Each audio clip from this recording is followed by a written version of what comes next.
friend Ken Straley, who we are delighted to have here today with us. He is currently the Recreation, Wilderness, and Trails Program Manager for the Grand Mesa, Uncompahgre, and Gunnison, otherwise known as the GMUG National Forest in Colorado. He was our Forest Service representative to the Arthur Carhart National Wilderness Training Center for a very long time, and that's how I first got to know Ken. And he was a wilderness ranger starting in 1993. He's been a recreation planner, recreation specialist, wilderness staff officer, and many other roles with the Forest Service and the Bureau of Land Management. And he is always out in the wilderness on his free time, I would venture to say, or as much as possible, exploring wild places. And we are just so happy to have him here today to talk about the minimum requirements analysis and the new tool that we have coming out, which is the minimum requirements analysis framework. So with that, I will turn it over to you, Ken. Thanks for being here today. Thank you, Nancy. It's a pleasure. I really enjoyed these events when I was working at the Carhart Center. It was undoubtedly the highlight of the job. So I'm really honored and pleased to come back for almost 4 years after leaving Carhart. So this is a treat for me. I'm going to enjoy it. Okay, I've got to begin by asking this question. You're going to love it. Anybody here hired or trained to do nothing? I dare you to say yes. Is anybody here hired or trained to do nothing? Use the chat window. Say yes, I dare you. Of course we weren't, right? We were all hired and trained to do things. That's why we got into this line of work. We want to go out and do good things. But wilderness is a place in which stewardship requires restraint. Oh, look, Linda's laughing. Restraint is fundamental to wilderness stewardship. Oftentimes the best thing for wilderness character is no action at all. Or if we have to take action, a much lighter hand. So you might think about it this way. Today, we're going to teach you how to do nothing. Not really. We're going to teach you how to know when to do nothing. And we're going to teach you how to know when to do less if you have to do something. Before we get started and really dig in, I want to show you a very short film clip to get you thinking about the minimum requirements edict. And I think you'll like this.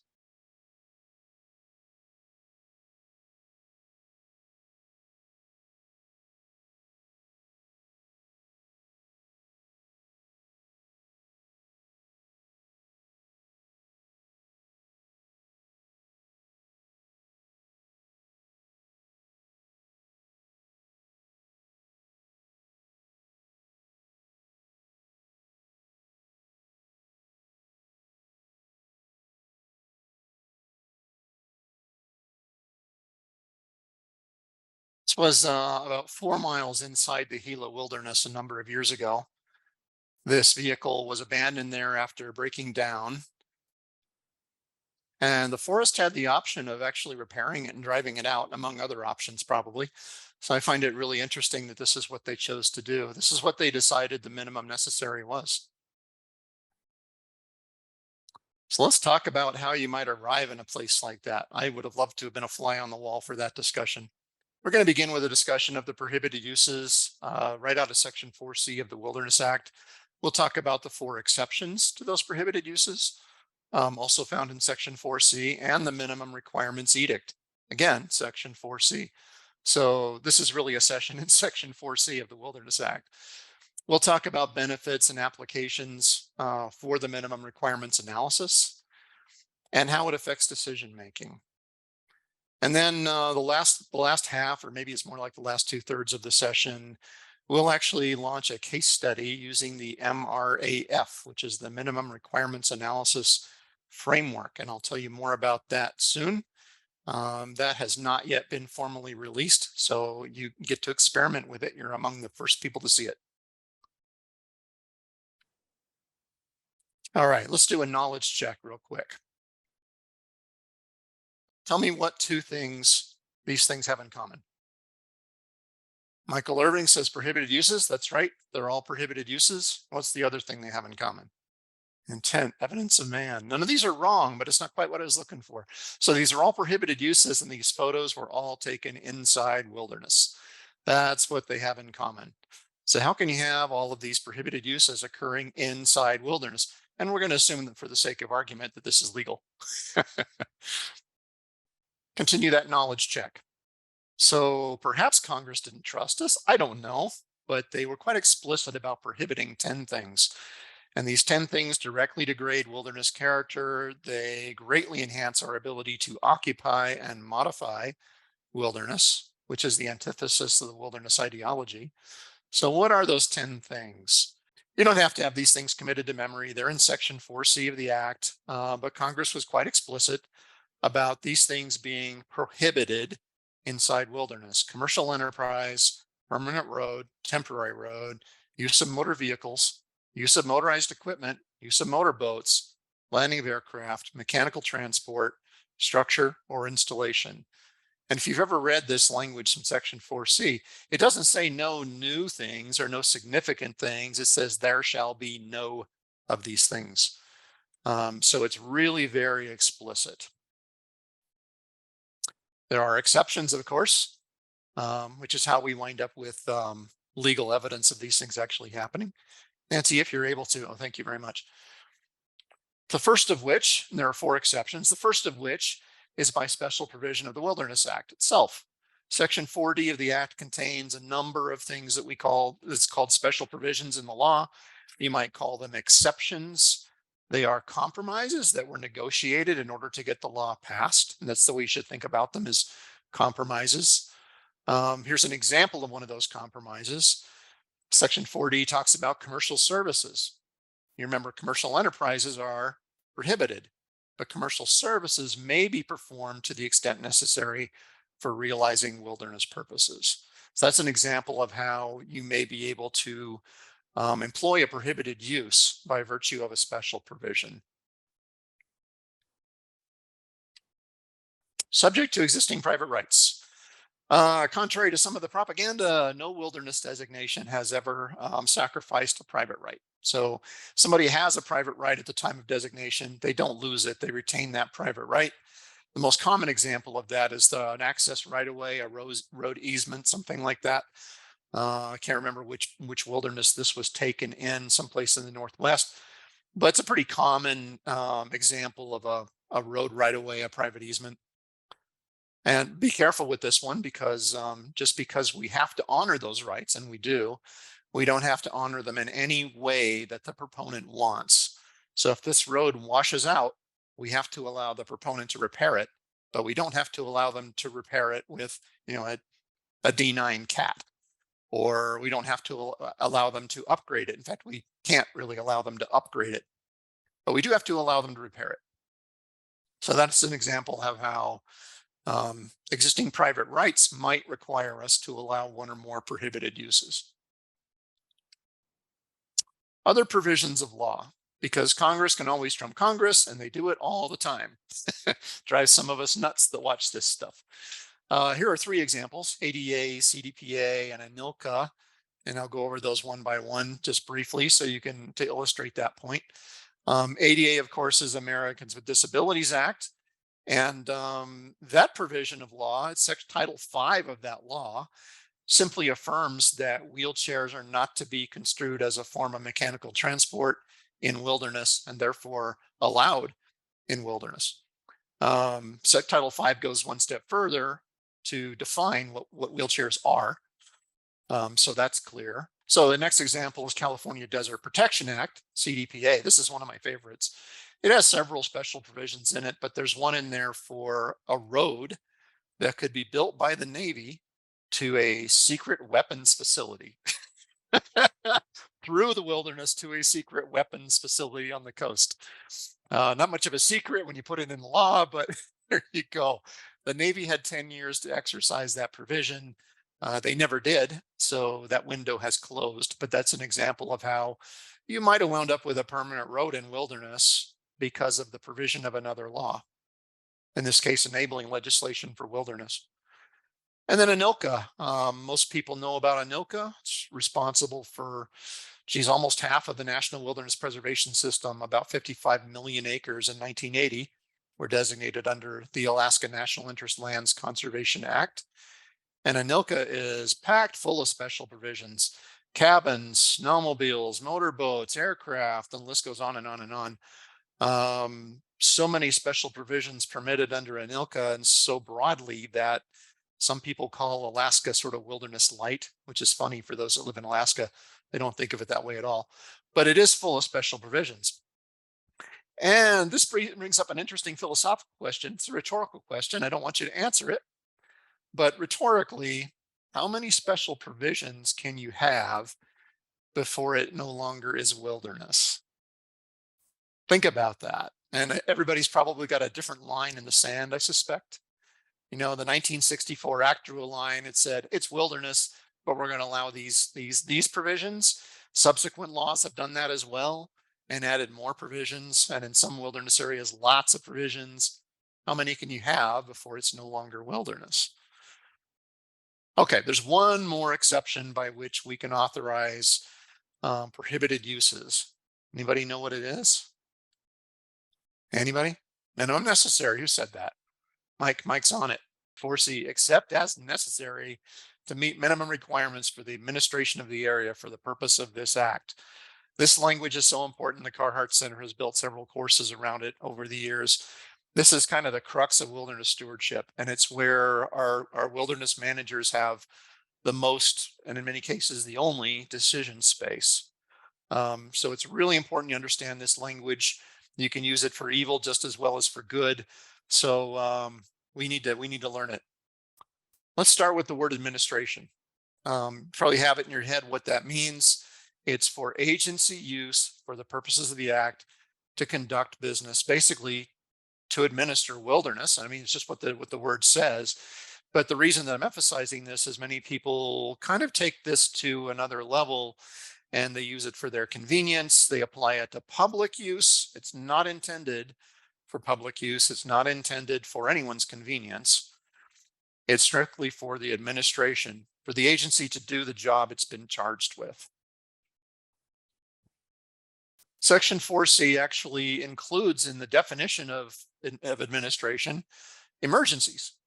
This does two things for you. This is really interesting. The first thing it does is it gives you the latitude to authorize, like a helicopter rescue, for example.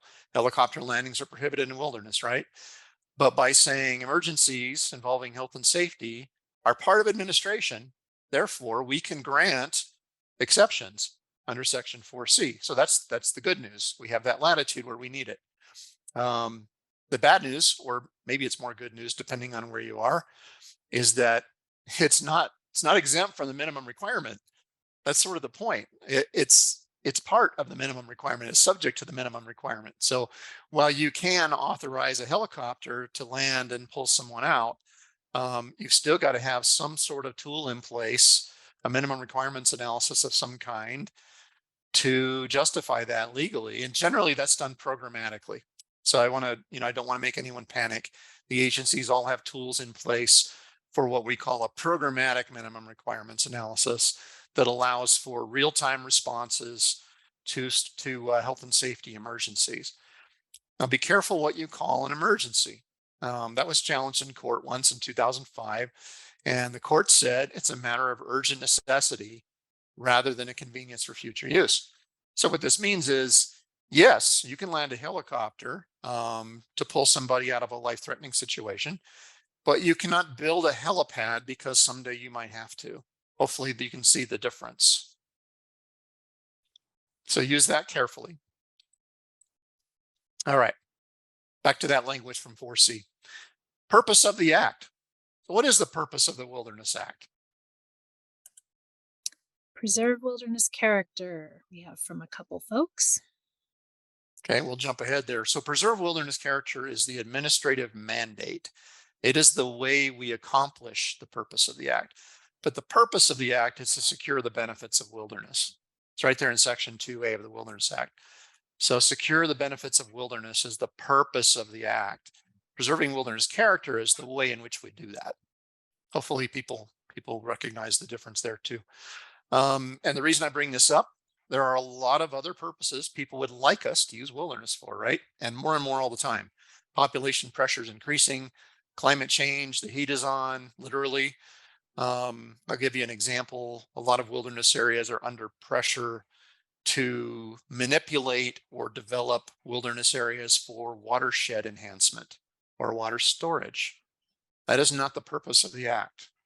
That would not be a valid application of this language from section 4C.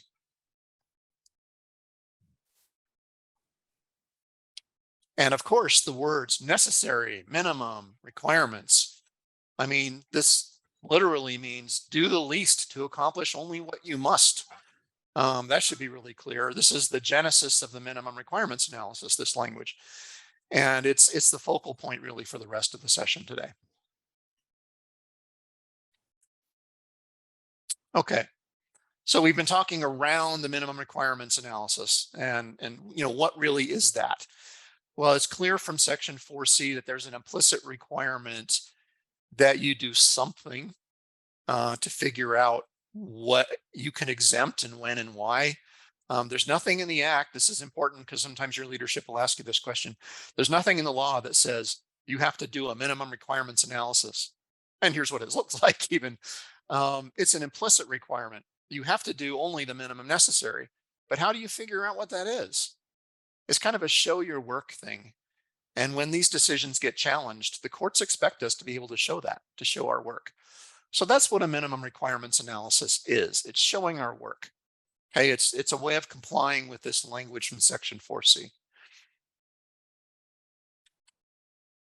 There are two statutory questions that are part of every minimum requirements analysis, regardless of how it's done. And we'll talk about that a little later. But regardless of how you do it, there are two statutory questions you have to address. Is action necessary to the administration of the area as wilderness? Is any action at all necessary? Do you have to do anything? That's literally the question. If the answer is yes, then the second question is, what is the minimum activity or means of achieving the objective? So that's it, basically a two-step process, regardless of how you do it. It's the root structure of any minimum requirements analysis. Ken, we have a question from Mike Yeah. Hurd. But aren't water projects explicitly mentioned in the Wilderness Act? Yes, I know that the manual requires approval of those to be a presidential decision. Yes, there's a special provision for water and power developments in wilderness, but that literally takes an executive order by the president. And which is really interesting to me because Congress kind of wrote themselves out of that equation. It can only be authorized by the president. It's a special provision. And to date, that has not happened in wilderness. That doesn't mean it never will. But as far as the minimum requirement is concerned, you can't apply the MRA to that question of water developments and power infrastructure because you're only allowed to do the minimum necessary for administration of the area as wilderness, right? You can't make that decision. The agency can't make that decision. Only the president can make that decision. All right. These are work. Everybody knows this is more work. This is not new work, by the way. This has been a requirement of the law since 1964, but it's work. And it can be a lot of work depending on the nature of the proposal or the situation. So why are we trying to take on more work? Well, we're not trying to take on more work, but I put it to you this way. Wilderness is worth it. You're considering things that could immediately and directly degrade wilderness character, violate the intent, if not the language of the law. So that deserves careful consideration. I hope you agree with that. Here's some other reasons maybe why you want to complete an MRA. Gives you a transparent, defensible decision. People are always challenging stuff more and more all the time. Wilderness is no exception. And we always want to be able to pass that red face test, right? Here's why we did it.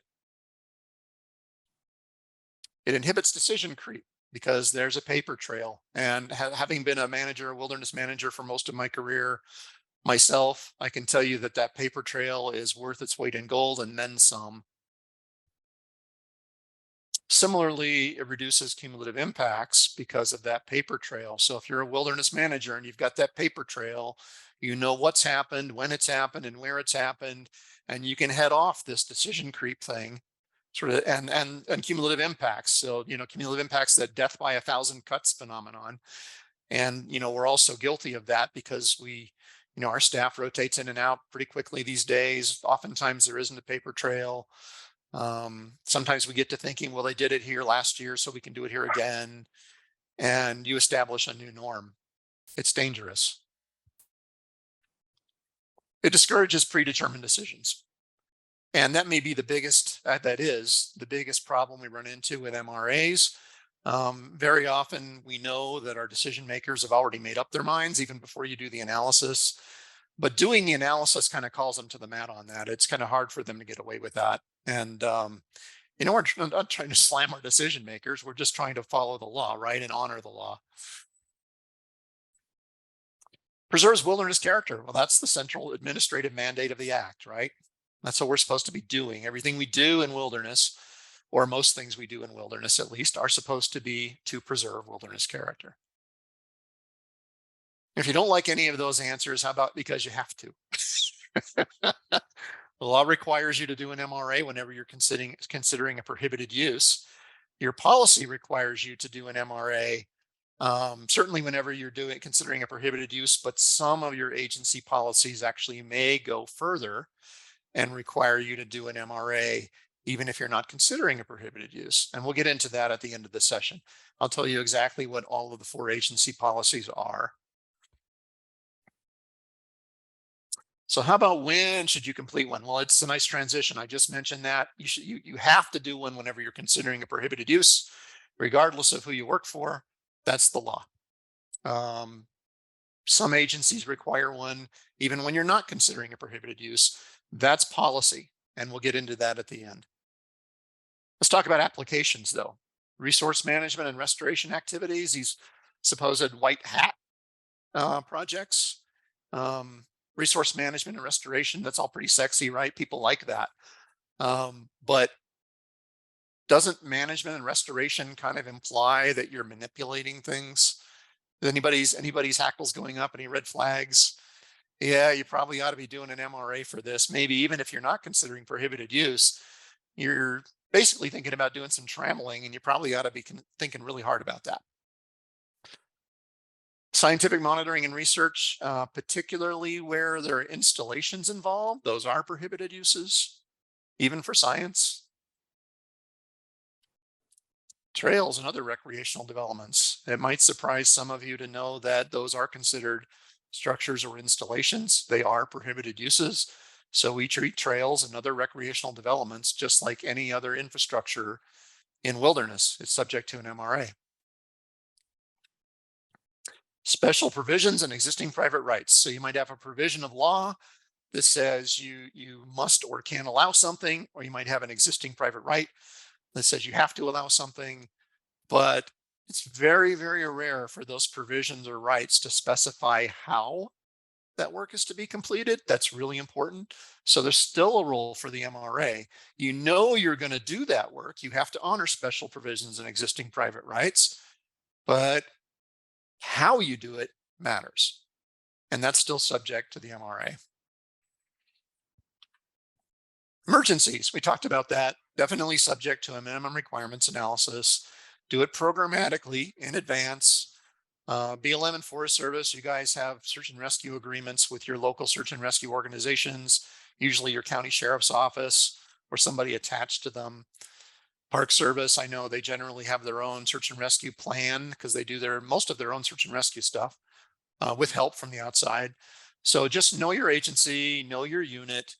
If you've got search and rescue plans in place, know where those are.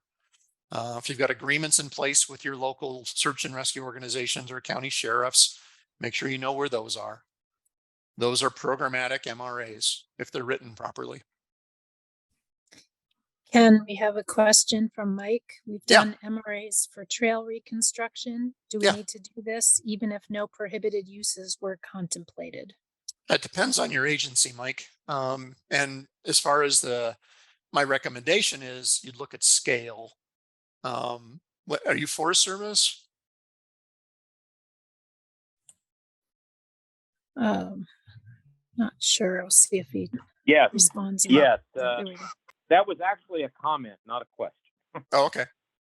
Yeah. And we'll get into this towards the end here, but the short answer is For Forest Service, you only have to do an MRA if there's a prohibited use being considered. Otherwise, you don't technically have to. Now, that doesn't mean it's not a good idea. Sometimes it is, but you don't have to. Okay. Right. Anytime wilderness character might be affected. So this is the plug that Ken Straley puts in here. Two of the agencies already live by this credo. BLM and Park Service already do an MRA anytime wilderness character might be affected, which is pretty much any action you take in wilderness. They do an MRA, period, by policy, full stop. But for those of you that aren't required to do it, I strongly suggest you do it anyway, even if it's just a note to the file. It doesn't have to be an exhaustive analysis. It can just be an email to yourself that you stick in the project file that says, here's what we did, and here's why we chose to do that. And anything else that's relevant to somebody that might come after you or somebody that might ask questions. All right, so how do MRAs and decision-making interface? We get this question a whole lot lately. First of all, an MRA is not NEPA. And NEPA is not an MRA. These are two different laws. NEPA is a law, the Wilderness Act is a law. Both of those laws have to be followed to the extent they apply. So in most cases in wilderness, you have to do an MRA and NEPA. And the relationship is this. An MRA is not a decision. It is a determination. It's a finding. Much like a Section 7 finding under the Endangered Species Act or a Section 106 under the National Historic Preservation Act. These are just findings that inform decision-making. I hope that's clear. They're not decisions. So they roll into the NEPA. Do the MRA first so that you're giving that information, you're passing that information forward to your ID NEPA team to consider in that decision, that analysis and process. And of course, your line officer will take that into account when they're making that decision. Most of this is done at the project level. So MRAs are typically written for a single project or purpose, an issue, a single issue. But they can be used programmatically. They can feed into a management plan. They can be used, search and rescue is a good example of that, as we've talked about. So a search and rescue agreement is an example of a programmatic application. I've seen it done for weed treatments where the treatment is recurring and the effects are identical each time you do it. So I've seen programmatic approaches to that. Be careful with those. The trick is that the situation does have to be nearly identical every time you do it. Otherwise, a programmatic MRA doesn't really work. But there are examples where it does. If you do this, if you really do this well, and this isn't a perfect world, your MRA determination actually becomes the preferred alternative or the proposed action in your NEPA. And whether it does or not, all of the work you do in the MRA rolls right into the NEPA. So for those of you that might think an MRA is a waste of time, it's not. Everything you do rolls right into the NEPA. You'd have to do it anyway. Any questions about that? Sometimes we get questions about this one. All righty. Watch for this trap, folks. We run into this a lot, more and more all the time. I'm not even at the Carhart Center anymore, and I still get calls about this one. I finished my MRA. My manager, I'm going to use the term line officer. Hope that's okay with you guys. My line officer didn't like the determination and wants me to go back and redo the analysis. What do you do? Well, I'm going to put it out there, guys, that if you do a good job, if you do this, if you do this properly, you should be able to stand behind that work. And it's unethical and probably illegal for your decision maker to send you back to the drawing board if you've done the work properly. What they're trying to do, and I hope nobody's offended on this call, but what they're trying to do is transfer the risk to you. They don't want to take the risk of making a decision that is inconsistent with the finding, with the determination on the MRA. That's it. They don't want to take the risk of doing something that was not determined to be the minimum necessary. So they want you to change the minimum necessary. And that means you're taking the risk as the specialist responsible for the work. Don't do that. Be my best advice. You need to work through that. There is some negotiating room, but only where judgment is applied to these processes. And as you'll see shortly, there is some judgment that goes into these analyses. Where judgment is required, you may be able to negotiate some wiggle room with your decision maker. But short of that, guys, stand your ground. If you do this right, you're following the law. If the decision maker wants to do something else, that is their right, their privilege, and their job to take that risk if they choose to take that risk, but don't let them pass it to you.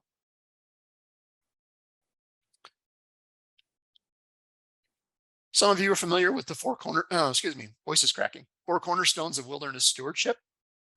Provide and use the minimum necessary. On the bottom left there of your screen is one of those 4 cornerstones of wilderness stewardship. If you're doing an MRA, you are satisfying that cornerstone. Wholly, you're covered.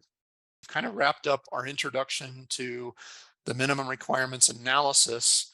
The next step is going to take us on a deep dive into an application of that analysis using the MRAF.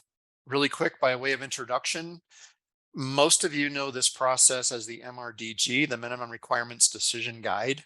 Hopefully you've heard of that, at least heard of it. And that's been in place for a very, very long time. The Minimum Requirements Analysis Framework is only the latest revision of that. And in fact, it was just recently revised, just December of 2022, but it has not yet been released. It's still running through proper channels. It just went through its 508 compliance check, I was told just this morning, and they're getting really close to releasing it. So if you go looking for this today, you will not find it. But hopefully very, very, very soon you will. And the reason I bring that up is if you go to wilderness.net for the MRA page, minimum requirements page, you will find a whole bunch of really helpful resources. Unfortunately, right now, they are still the old resources for the MRDG. So watch that page because very soon it will repopulate with some new information. And what I did get the Carhart Center to do for me recently was I had them revise the process outline for the MRAF. So I've seen the MRAF, I've read the instructions, we built this training around that new process. I do not expect it to change. That said, it could, but I think it's very unlikely at this point. Nancy is going to dump this process outline in the chat window for you all to download. And if you want to grab that, I think you'll find it helpful as we move forward.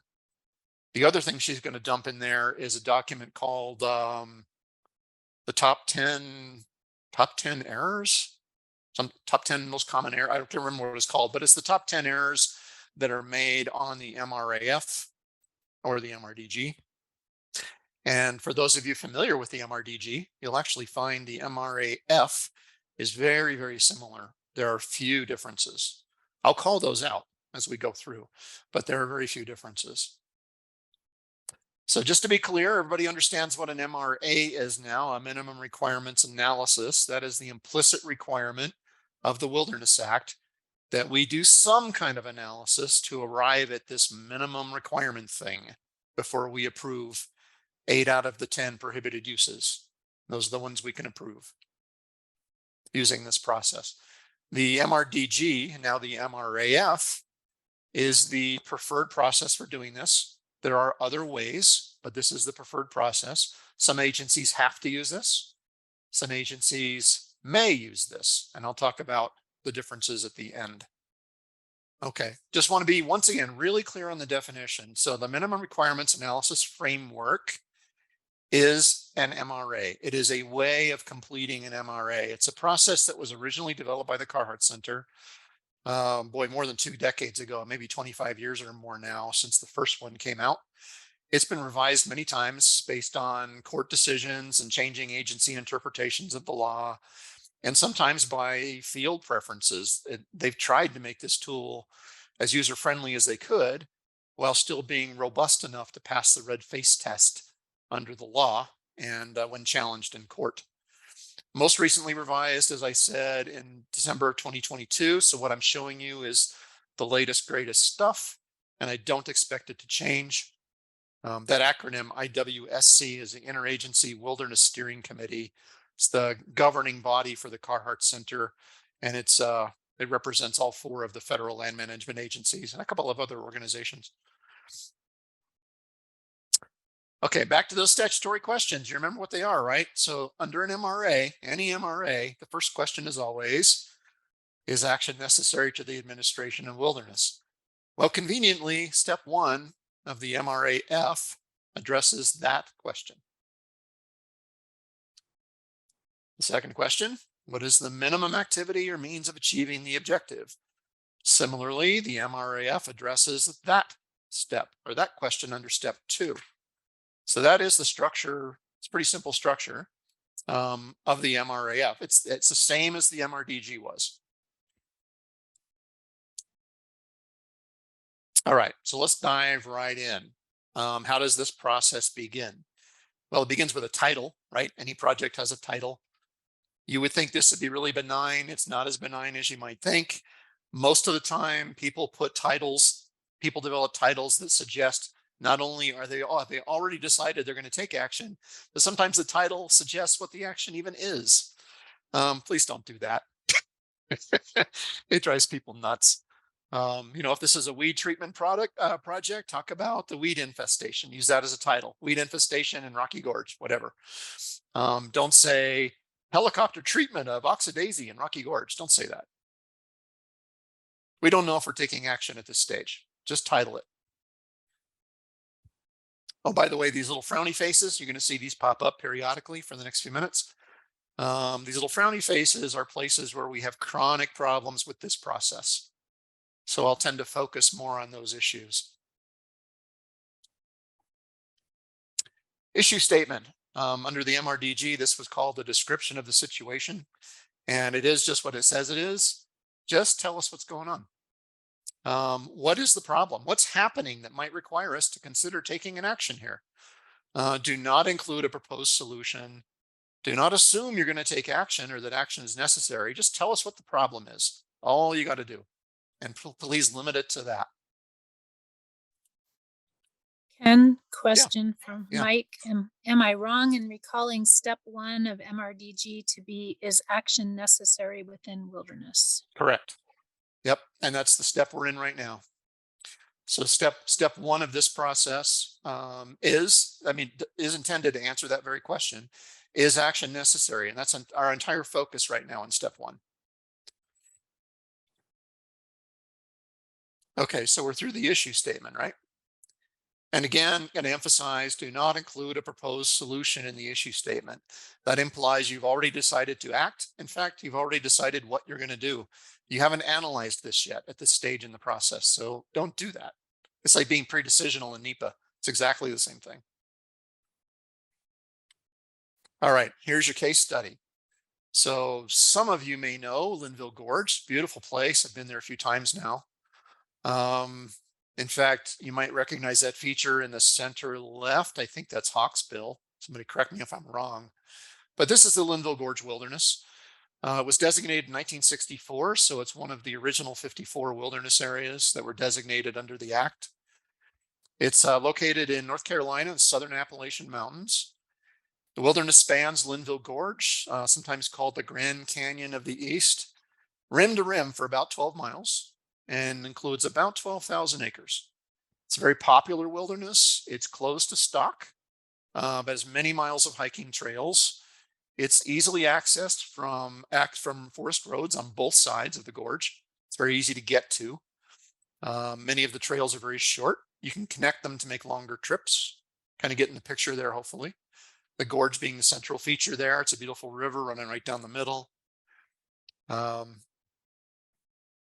Let's go to this picture. In yellow at the bottom, you see the Spence Ridge Trail. Spence Ridge Trail drops off of Spence Ridge right down to the river, crosses the river on a bridge that was built in 2006. So a lot of people use it to do like a long day loop, which is the rest of that yellow line. They go up the gorge, then they go out on Devil's Hole. There's a popular a 22-mile backpacking loop that people access from this trail a lot. So you kind of get in the picture. This is one of the busier spots of an already busy wilderness. It's about 1 3/4 miles, almost 2 miles from the Spence Ridge trailhead down to the bridge. And the bridge is what we're going to talk about. If you didn't get it from the title slide, the title of our project is Linville River Bridge Washout. A little bit of foreshadowing there. The bridge that's there, that's shown on the map in the white circle, was built in 2006. Now, mind you, this is 42 years after wilderness designation. The bridge was built. There were no other bridges on any of the 5 trails that cross the river in the wilderness before or since. So that was and is the only bridge that's ever been built in the Linville Gorge Wilderness. The river can be extremely dangerous to cross during high flows, which is probably why they built it. Usually during spring, sometimes during summer thunderstorms. They have violent flash floods. And I'll show you some pictures in a minute here, but you'll get an idea. It can be an extremely dangerous crossing. In fact, you shouldn't do it in high water. The fords, where you don't have a bridge, the fords are slow, but they're often very deep. Some of them have big holes in them that require swimming. The gorge itself is narrow, it's rugged, it's rocky. There aren't very many places you can cross. From the river crossings, there doesn't appear to be any damage to aquatic species. In other words, there are no issues with the natural quality of wilderness character. There are no impacts to the natural quality of wilderness character of not having bridges across that river. And because you can't really wander up and downstream, then there's no vegetation damage or anything associated with visitors trying to find a way across. I'm trying to paint a broad picture for you so you understand the situation. This is what the bridge looked like in 2010. It's a triple span bridge. Pretty cool, right? Remember, it's stock aren't allowed here, so it's a pretty narrow hiker bridge and a fairly primitive one at that. Pretty interesting construction. Those big stringers had to be flown in. There's no place to land a helicopter nearby, so they had to be brought in with a long line and placed. There's also no suitable timber in the area for a bridge. So again, they had to bring that stuff in. It looks like they might have used local timber for the railings, but the stringers had to be flown in.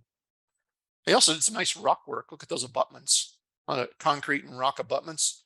They're quite well done, almost CCC era quality. The spans are each of the 3 spans are 15 to 18 feet long. Total width of the crossing is something like 60 feet. And that flow you're looking at is about average flow. It's not high, it's not low. That's about what it usually looks like. Let's see if I leave anything out from that.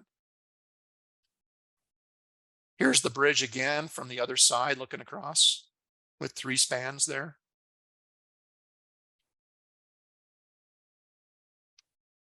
Here's what happened in 2013. You knew this was coming. So most of it gets washed out. 2 of the 3 spans gone. That third one still sitting there. We don't, based on this picture, you wouldn't know for how long. Believe it or not, it survived. I had to cut the railing off it, but the span survived. Go back to this picture here. So you can see what happens when this thing floods. You're not going anywhere near it. Okay, so in 2014, this was all that was left.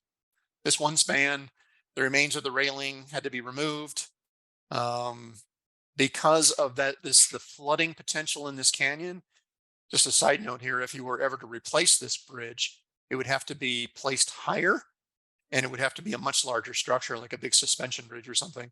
You replace this in kind where it is, and it's going to wash out again. They learned that the hard way. So here's how people are, oh, sorry, one slide ahead of myself. Another view of what's left. So you notice that not only is that first span left, there's some abutments. Let's see, there's a big bridge abutment on the left with a log sill on it. There's a smaller abutment to the right, 2 smaller abutments to the right. You also have pieces of it downstream. In fact, it looks like, if you look closely, the pictures in the foreground there, both left and right, look like pieces of the railing. They're bolted together.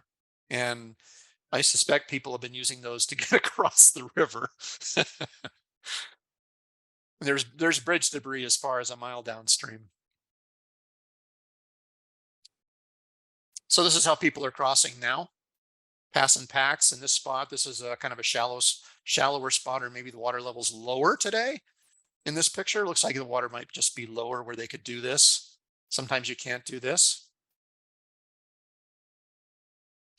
Sometimes you have to do this. By the way, I'm just kind of curious, using your chat window, what do people think about this? If you were hiking the gorge and you come down that steep trail to the crossing, kind of counting on that bridge, and there's no bridge there, or maybe you're not counting on the bridge and there's no bridge there, what are you doing? Are you going home? Are you going to find another hike? Are you going to swim across? What are you going to do? How do people feel about this? Just a few words in the chat window. I'd love to hear what people think about this. Looks like true wilderness character. I'm crossing. Depends a lot on water level.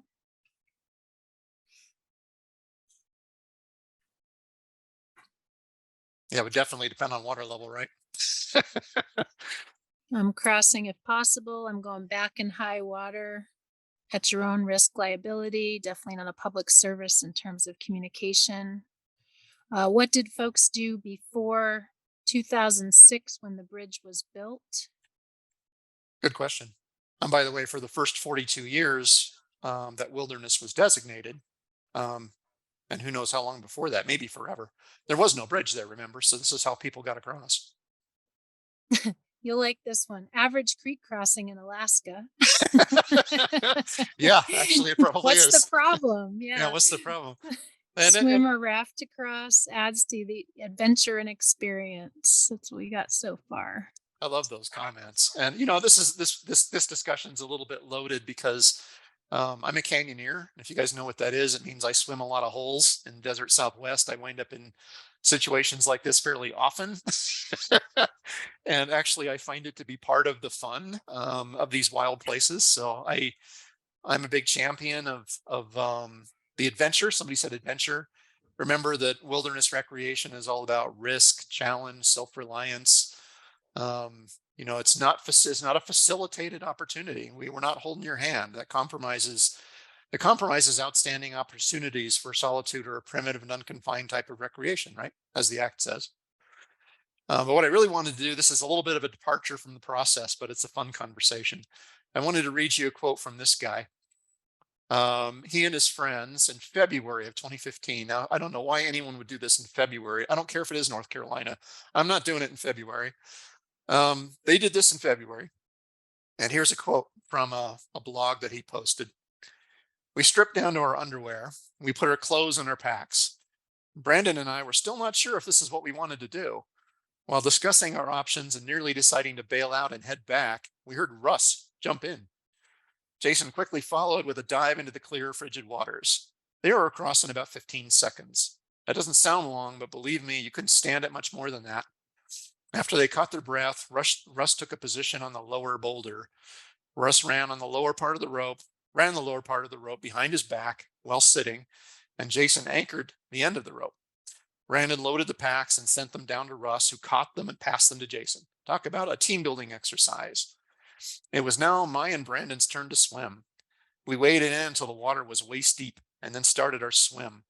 I felt that, I felt like I was in the fight for my life. The cold had taken my breath away. I was getting encouragement from the guys on the shore. It was the most primeval feeling of survival I've ever had. Once on the other side of the river, I collapsed, gasping for air.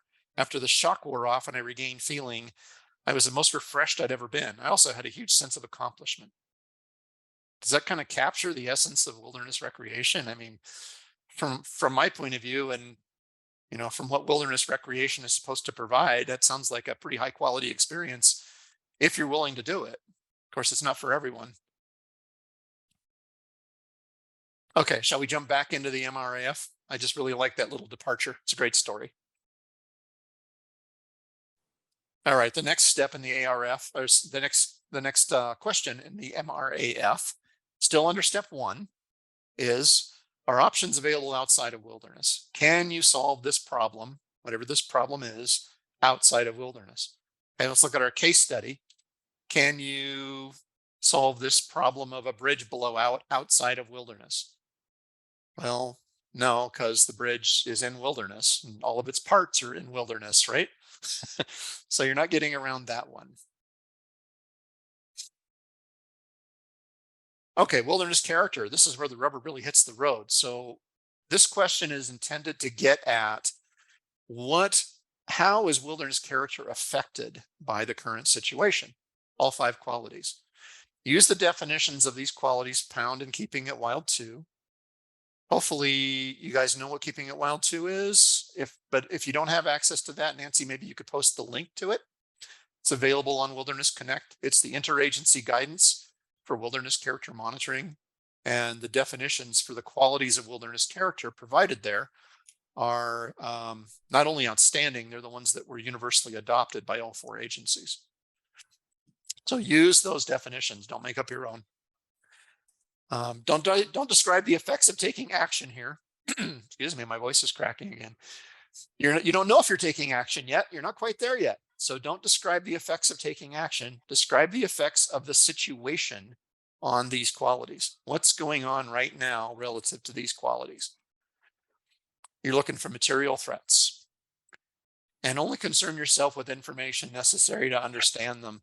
Sometimes we see people just bury this process in information, oftentimes attachments, thinking the more information they throw at you, maybe the more justification they can find for taking action. But that's really not necessary and just tends to confound the process. Oh yeah, and those 2 are really common problems. Especially where the definitions are concerned, people don't understand the word untrammeled very well. And there's a good section in Keeping It Wild 2 on that. There's a special appendix just for untrammeled because that's such a difficult one to grasp. Make sure you understand that. All right, so now you know what the situation is. And at this step in the process, we're charged with describing the effects of the situation on the qualities of wilderness character. So which of these 5 qualities of wilderness character do you think are affected? Let's start with that. Which ones do you think are affected by the situation? I was going to use the annotation tools, but that didn't seem to work. So let's stick with the chat window.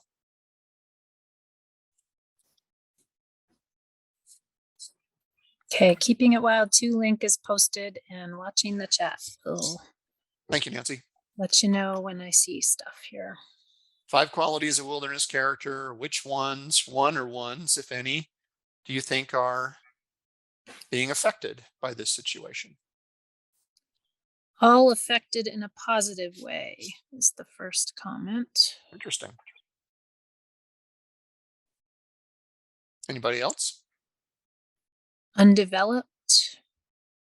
Undeveloped. Anybody else? Yep, primitive and unconfined recreation. Yep.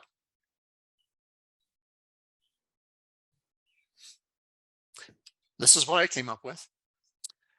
Untrammeled isn't affected because there's nobody out there manipulating the earth and its community of life. We're not out there trying to change the ecosystem function, or, there's nobody out there manipulating biophysical conditions, I guess is what I'm trying to tell you. So the untrammeled quality is unaffected. The undeveloped quality certainly is affected because you've got pieces of the development all over the place, don't you? So, I mean, that those abutments are developments, the bridge debris are developments, the remaining stringer is a development. So the undeveloped quality clearly is affected. The natural quality is not, only because I told you that because of the nature of the gorge, shallow soils, very rocky, there are no biophysical impacts really of people fording those creeks, those rivers. Sometimes there are, and many of you probably have situations where you've seen people just beat the crap out of the place trying to get across the river. That's not happening in this case. So there's no impacts to natural going on from this situation.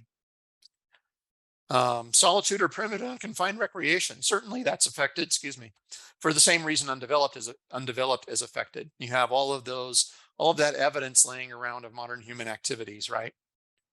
Those impact solitude. And actually primitive recreation is also impacted by the presence of that one remaining span. And we didn't talk about any other features of value. We're just going to assume there's nothing being affected there. Everybody okay with that? All right, moving on. Valid existing rights. That's the next question in this step. Are there any valid existing rights that would compel us to take action in this case? The legally binding land interest. That's what this literally means. And in this case, we have a bridge that was built by the Forest Service on National Forest System lands with National Forest System access. So yeah, obviously there are no valid existing rights involved in this particular situation.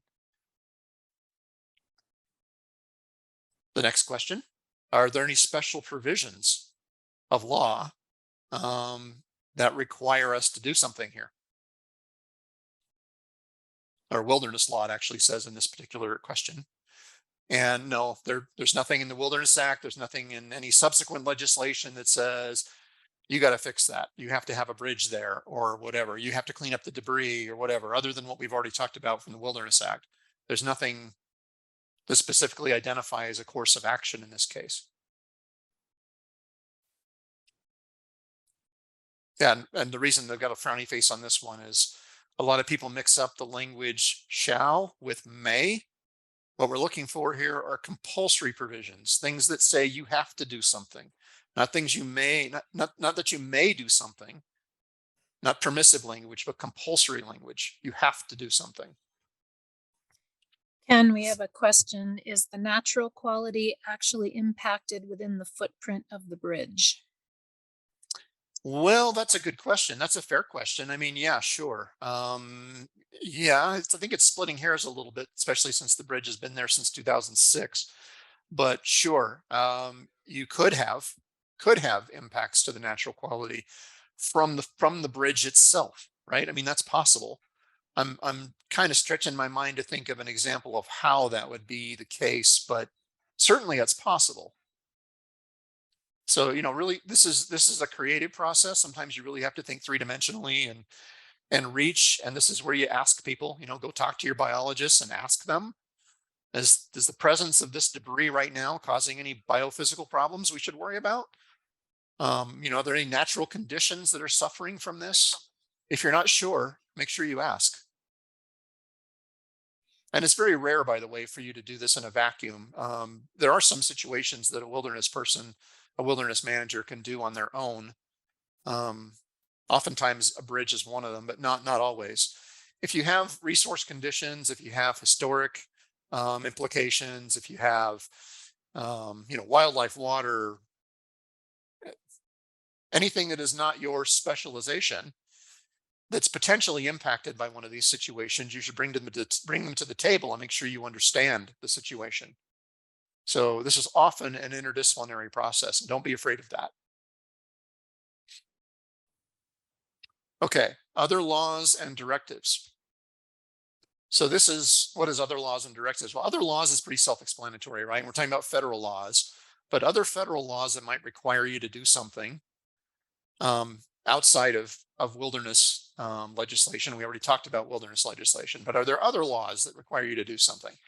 You know, does the Clean Water Act somehow have anything to do with this, for example?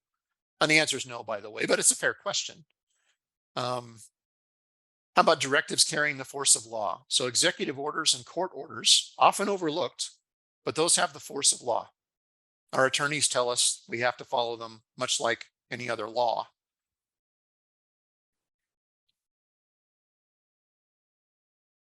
Okay. So we're at the end of step one. That's it. Well, you should be able to tally up sort of your scores and figure out if action's necessary or not.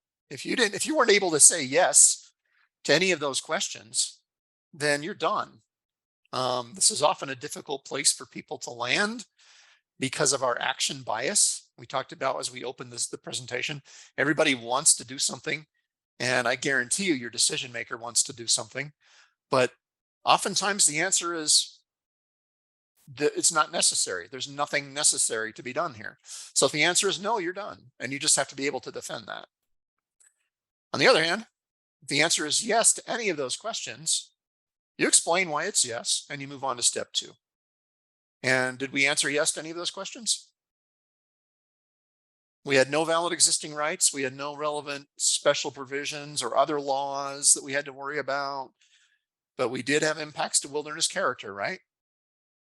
And our primary mandate under the Wilderness Act is to preserve wilderness character. Yep, that's a law.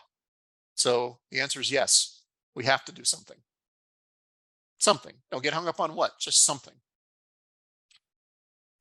Okay, step 2. So we're moving on to step 2. The first question under step 2 is what other direction is available that tells you what to do? Because now you're going to start formulating alternatives, right? So now you know you're doing something and you're starting to think about, well, what are the things I could do? Look for these things. They will help guide the development of alternatives. Do you have any management plans, agreements, policy, permissive provisions, provisions that say may, not shall, but may do whatever? State law comes in here, species recovery plans, those sorts of things. They provide a nice framework for alternative development. Okay, so let's answer the other development question with respect to our bridge washout. I did a little digging, wasn't too hard because I'm a Forest Service employee and this is a Forest Service project. There is a little bit of Forest Service policy about bridges and wilderness, and I'm going to provide it for you here. It's 2 slides, and I'm going to give you a second to read each slide.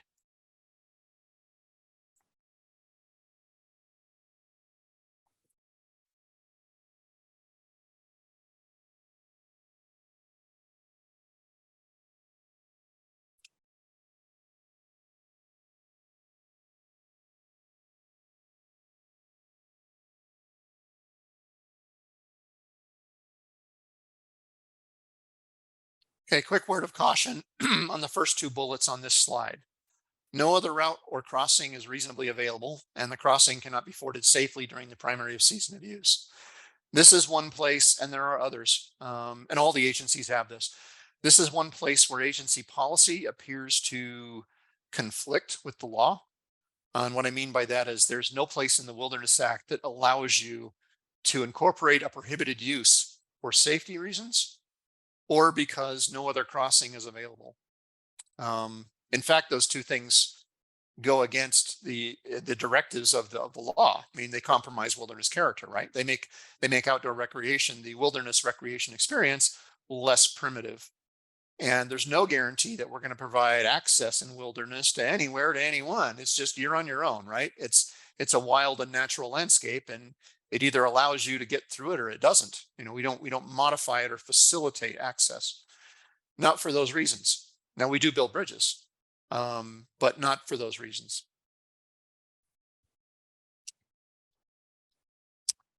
Okay. Oh, just one more thought about that. So where you run into a situation like this, and this happens quite often actually, where policy doesn't appear to jive with law. Law always trumps policy. Law first, regulation second, policy third. So policy is down the pecking order a ways, and if there's a conflict between law and policy, you have to follow the law.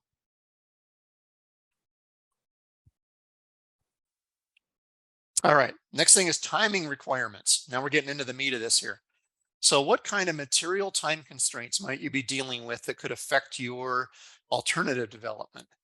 Is there seasonal high water you have to worry about? And in this case, the answer is yes. In our bridge example, we certainly do have seasonal high water conditions that could could really change our alternatives.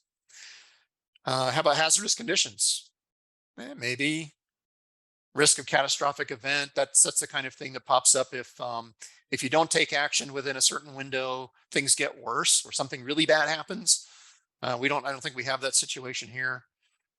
Snow-free months. Yeah, clearly we have to do the work during the snow-free months. In North Carolina, that could be almost year round. Breeding and nesting seasons. Some of our wildlife biologists get a little bit out of shape when you mess with their birds. So, you know, you need to know what's out there when you're doing your work and where you might be doing it, how you might affect those seasons. So the bottom line is these are material time constraints. These aren't questions of efficiency. They aren't questions about seasonal availability or the availability of money. Those are real. We know those are operational considerations, right? We have money that dries up. We have partnerships that have deadlines, and you know, we have What else? Sometimes we get special earmarks that are going to dry out if we don't spend them. And, that was actually the case at one point for this bridge. The forest did have an earmark to replace the bridge, and they were feeling a lot of pressure to get that thing replaced. They didn't do it, by the way. They handed the money back because they just weren't comfortable going there yet. But that's yeah, go ahead.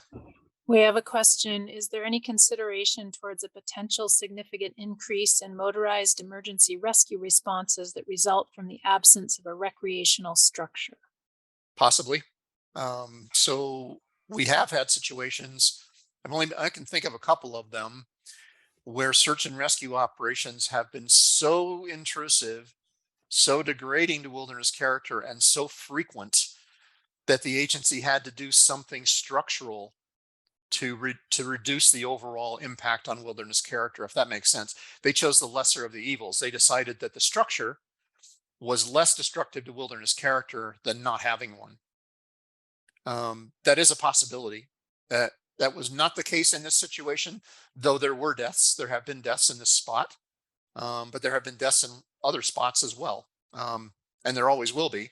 The question is it, you can't use the word reasonable when you're talking about death, can you? But how often does this happen? And what are the search and rescue requirements when it does happen? You do have to consider those things. Is that fair? Yep, that makes sense. Thanks, is the response.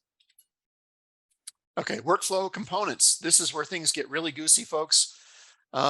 This is where in the MRDG, the predecessor to this process, we really kind of started losing folks because it's confusing. So bear with me. We're gonna try to be really detail oriented. And from this point forward, the next few steps are actually really iterative. So don't get hung up on the order that we do the next few steps in. You can do these in any order, and you can go back and revisit them. Workflow components. So what the heck is a workflow component? So now you know you're doing something. You have some time constraints, maybe. You're working around, in this case, you're working around seasonal high water. At least we know about that one. You're starting to think about alternatives. What are kind of the logical phases of taking any kind of action here? What would be the distinct parts of the action that might differ by alternative?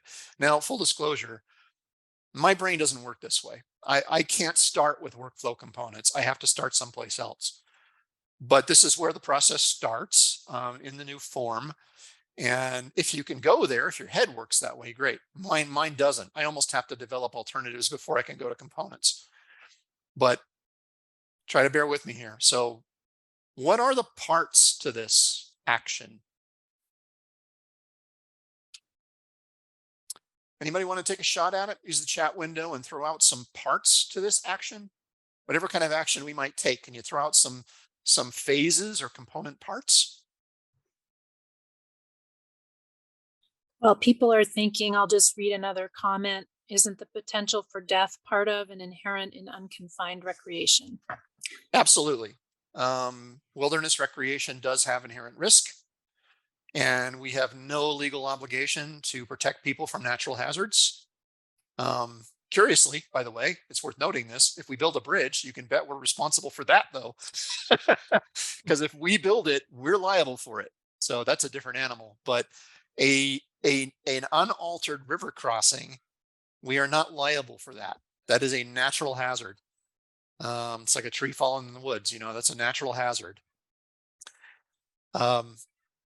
Yes, and natural hazards are present, and death is always a possibility. Death or injury is always a possibility in wilderness recreation. As the manager, you just kind of have to ask yourself, do we have a recurring problem here, or are we within the scope of what a reasonable person might expect in a wilderness environment? I don't know if that makes any sense. I'm trying really hard not to discount the drama of death. But I'm also trying to get you to think that,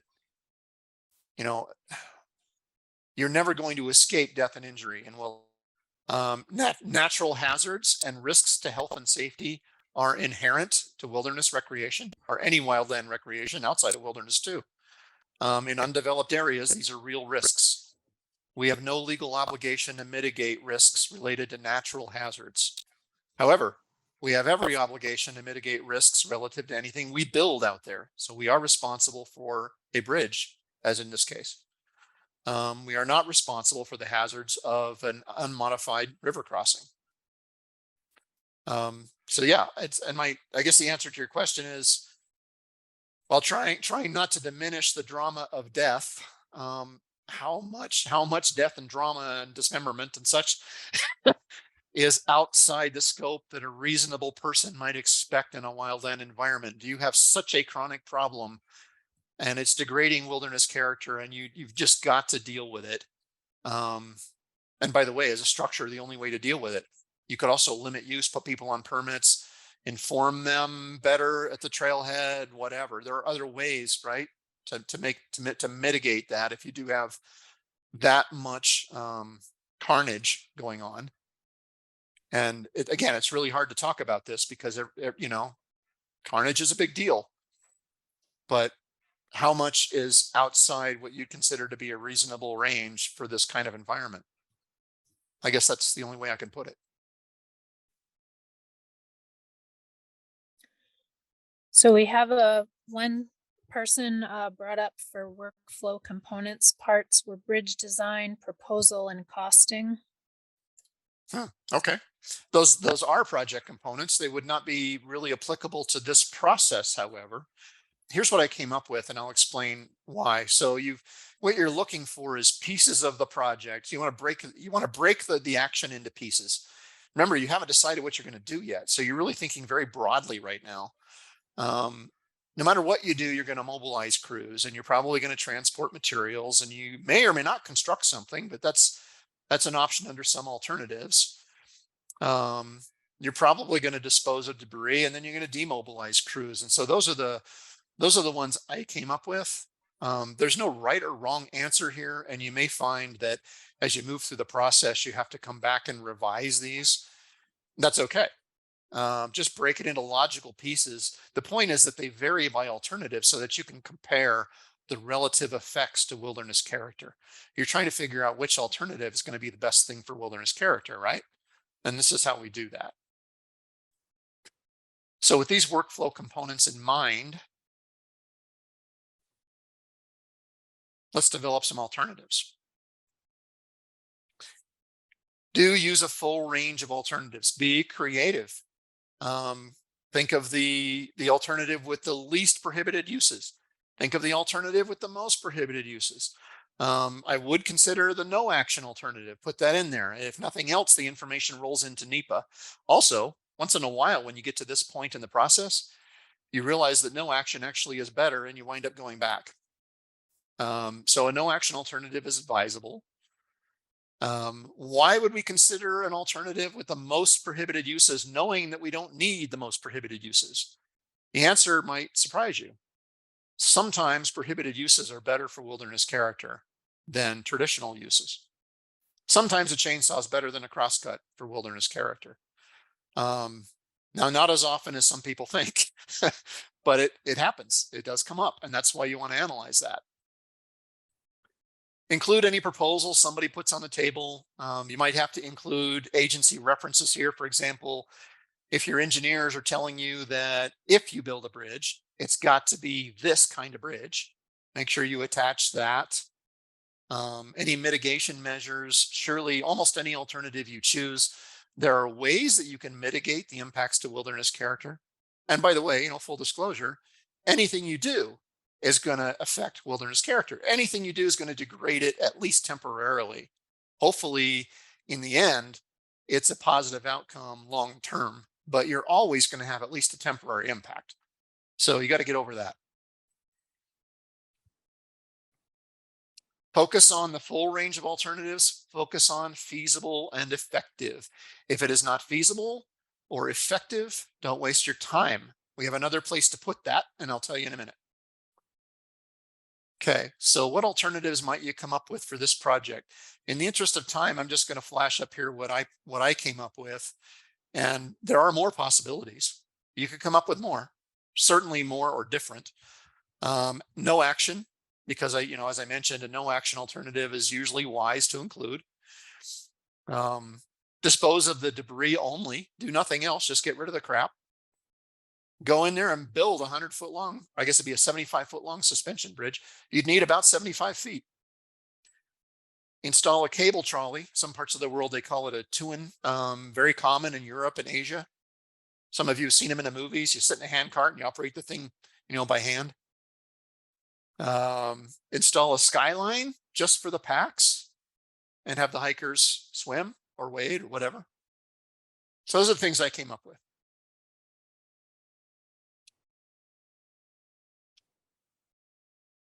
Okay, knowing that, we'll look at component methods now. So how might we complete each of those component activities?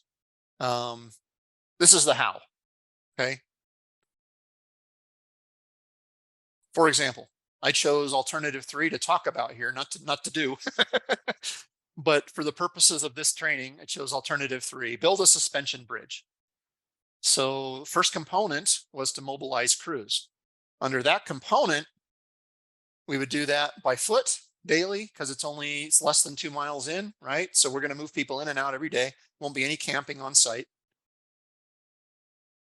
We're going to transport most materials by stock, but cables got to go in by air. It's too big and too heavy. Motorized tools. We're going to need some motorized tools to meet engineering specifications for that bridge. It's about a 75-foot bridge. This is a big structure.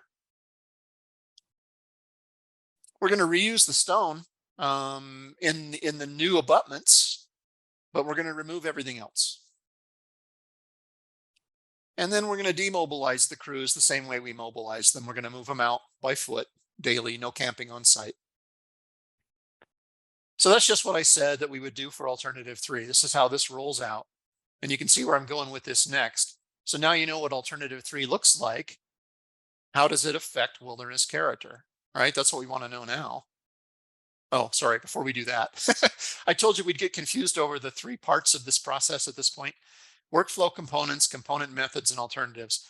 The MRAF that is about to be released, that you're all going to see here very soon, begins with workflow components, goes to component methods, and then to alternatives, just like I laid it out for you. Actually, I think I flipped alternatives and component methods. I did that on purpose because I can't think that way, as I mentioned. The reality is it makes no difference. You can see that all 3 of these things are iterative and heavily dependent upon each other. So you could land on any one of these, move through the others, and then wind up going back. And it's okay. You do that as often as you need to. You just massage it until it's right. Okay, now we're going to look at wilderness character. And if you don't have any valid existing rights to worry about or laws that say otherwise, this is really what matters. So what are the effects to wilderness character of each of your alternatives? Use the definitions again, founding and keeping it wild too. Place people make a lot of mistakes. Please avoid cutting and pasting. So in many projects, you're going to find, you'll probably ask around and people say, oh yeah, we did something just like that 2 years ago. And here's our analysis. Please avoid the temptation to cut and paste from that analysis. Use it as a learning opportunity. There's certainly things you can get out of it, but every one of these projects is different. They all deserve their own consideration. And what's worse, I've seen an awful lot of bad analyses. You don't want to use a bad precedent and just perpetuate that. So unless you look at something really closely and you conclude that it's really good and really close to what you're doing, please don't cut and paste. There are often positive and negative effects to one or more of these qualities of wilderness character. Don't forget the positive and the negative. Don't forget the temporal and spatial relationship as well. Some of these things are temporary. Some of the effects are temporary, and some of the effects, most of the effects for most projects are limited spatially, not always. Describe the effects. And because unless you do, all effects are presumed equal. So this is a big difference between the MRDG and the MRAF. The MRDG had a quantitative portion to the analysis. That was always a really bad idea. And finally, one day, one of our attorneys said, you know what, that's a really bad idea. So the steering committee dropped the quantitative portion of the analysis, which I think was a wise thing to do. But what this does is really put the onus on you to describe in the narrative part of this analysis, what the relative effects are and why one effect might be more important than another. You really have to explain that. And that's a good thing, trust me, because the numbers didn't work. Okay, so in our case study here under alternative 3, for each of our components, here are the effects to wilderness character that I figured would be experienced. So under the we can mobilize the crew, right? And I said we travel by foot daily. There's a temporary effect to solitude while that work is being done, right?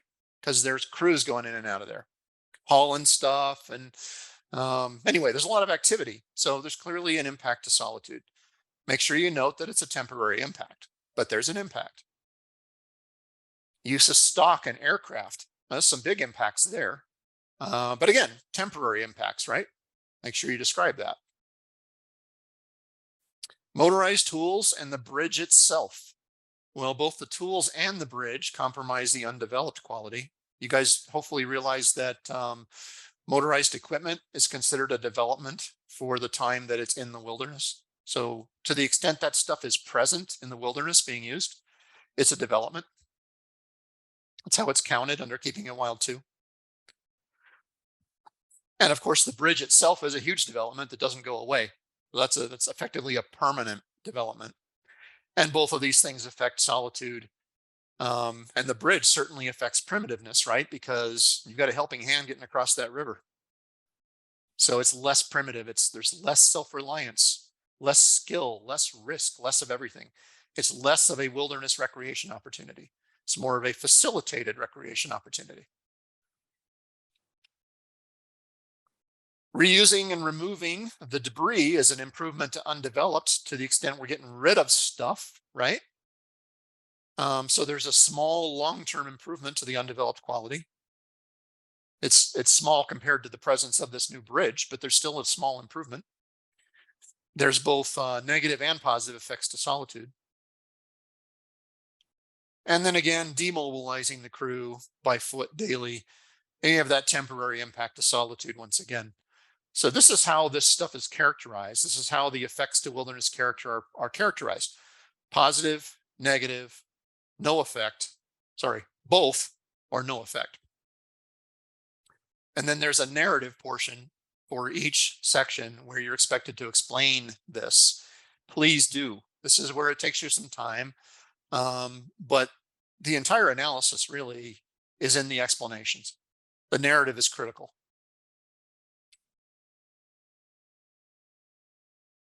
Okay, I told you there'd be a section where we would dismiss some alternatives, and there is. Some things people might propose are infeasible or ineffective. So if they're technically impossible, or they don't work, then why would you analyze them? Yeah, don't analyze them. If they're unsafe, you're not going to analyze them. Be careful with that one.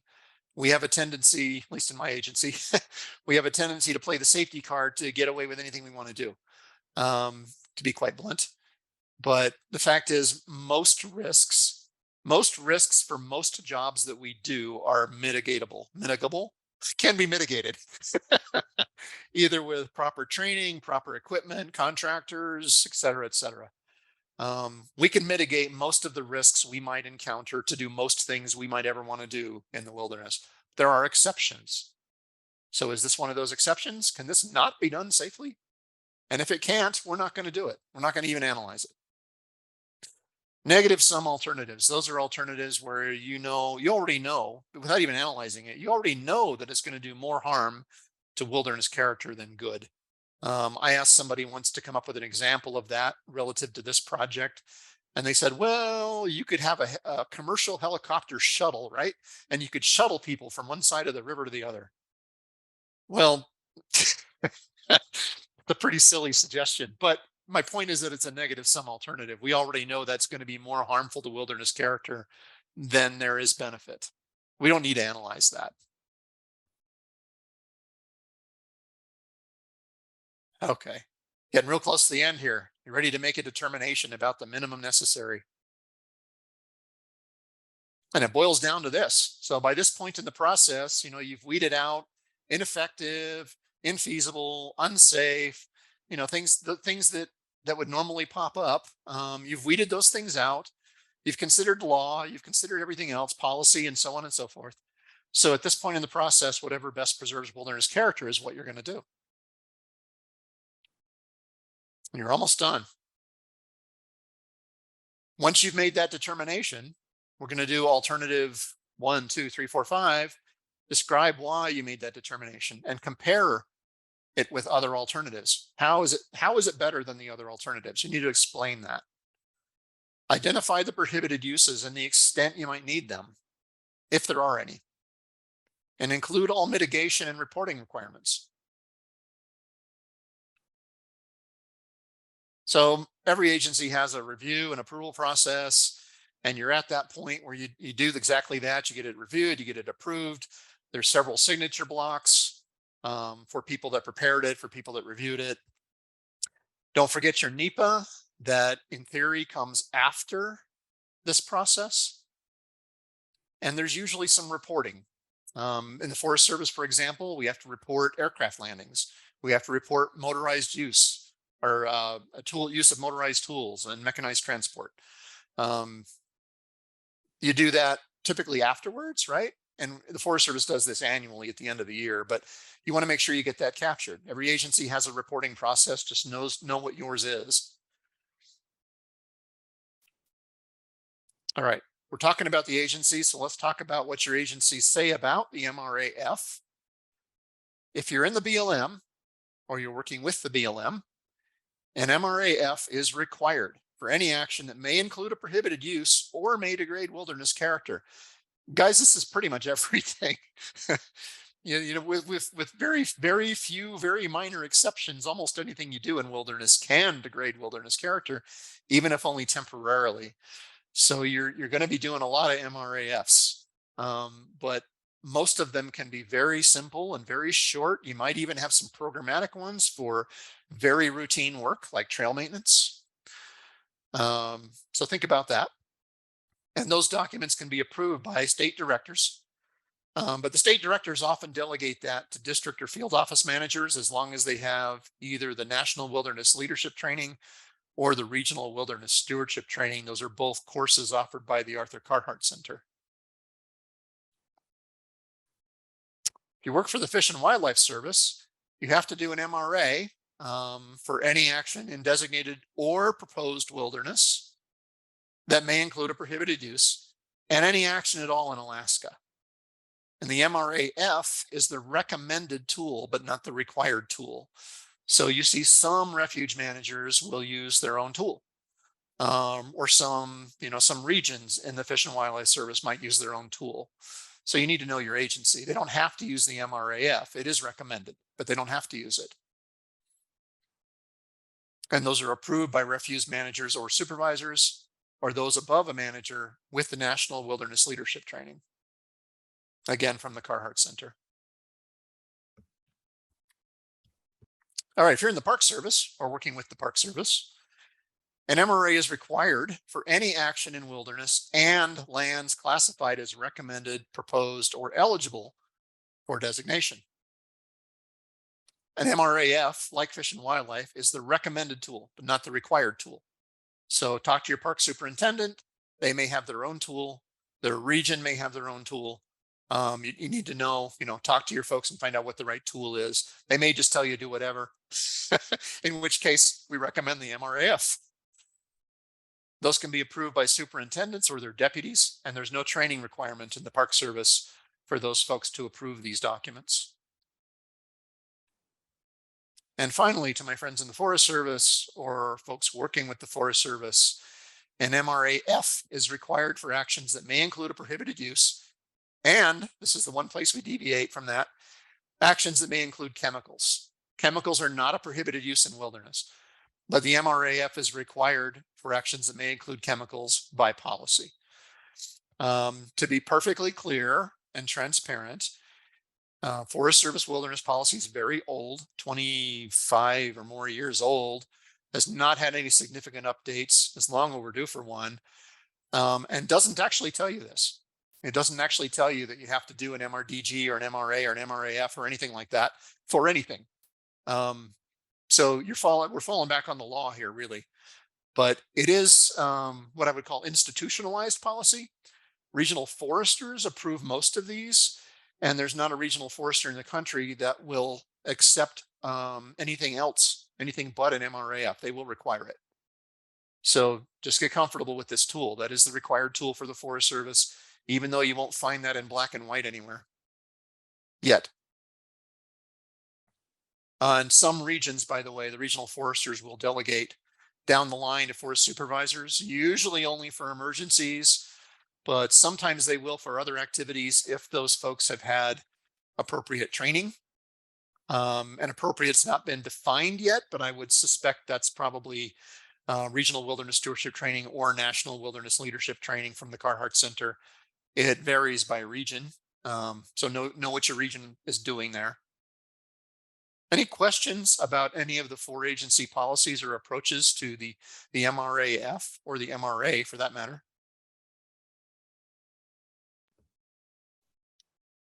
Okay, I'll leave you with one thought. This is why we do things. For me and for thousands with similar inclinations, the most important passion of life is the overpowering desire to escape periodically from the clutches of a mechanistic civilization. Bob Marshall. Never forget why we're doing this, guys. Not just because the law requires it. There's a higher reason. There's a higher reason.